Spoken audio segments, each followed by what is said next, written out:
Hello, Mami. Ako pala si Clarence. This is the apology video, pero presentation video. Tama? Tama.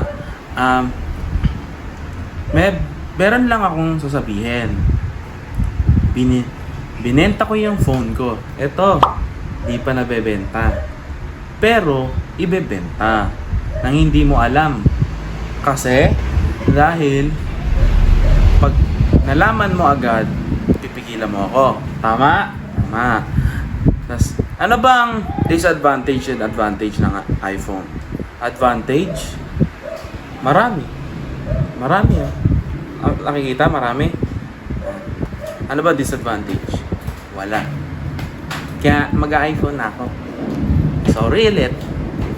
At amen.